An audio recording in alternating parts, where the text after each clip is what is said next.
اینجا روضه منسوب به حضرت علی کرم الله وجهه در شهر مزار شریف است که در قرن نهم سال 885 هجری قمری بنا نهاده شده است. از آن زمان تا کنون زیارت حضرت علی کرم الله وجهه به مکان مقدس و عبادی شهروندان مبدل شده است و با گذشت هر سال به بازدید کنندگان این بنای باستانی افزوده می شود.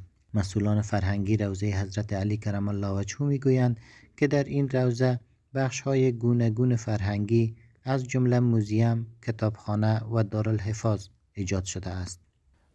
با کتابخانه، موزیم، از جمله تجهیزات بناهای فرهنگی این علاقه‌های تعمیر اساسی روضه مبارک است که یکی پای دیگر اساس گذاشته میشه، تالاب گذاشته میشه تا به خاطر آگاهی از فرهنگ میراث نیاکانشان و به خاطر تقویت سطح علمی پژوهشگران، متعلمین، معلمین و کسایی که در راستا به علم و معرفت علاقمندی دارند. در کنار از این دارالحفاظ روضه مبارک هم نیست در سنه 301 به اساس هدایت در حد امیر عبدالرحمن خان به اساس هدایت سردار عبدالله خان توخی که والی بلخ بود تعذاب گذاشته میشه. سالانه هزاران شهروند از گوشه گوشه افغانستان به ولایت بلخ سفر میکنند و از این مکان مقدس و آبده تاریخی دیدن میکنند. اما مسئولان میگویند که پس از سقوط حکومت پیشین و تامین امنیت در کشور، بازدید کنندگان زیارت منسوب به حضرت علی کرم الله وجهه افزایش یافته است. ورود زائرین نسبت به سالهای قبل، یعنی پیش از پیروزی امارت اسلامی در افغانستان، به اساس جنگ هایی که وجود داشت کم بود.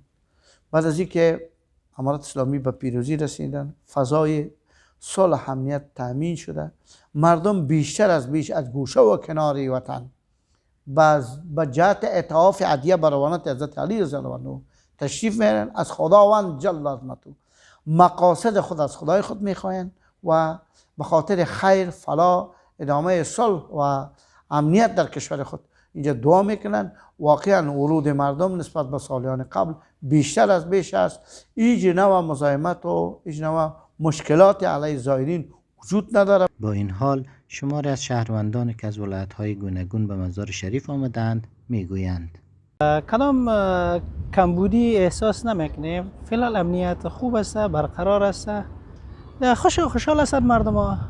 فقط یک کمبودی کار و روزگار هست در این وطن که انشاءالله امینش ما امیدوار هستیم که حل شود.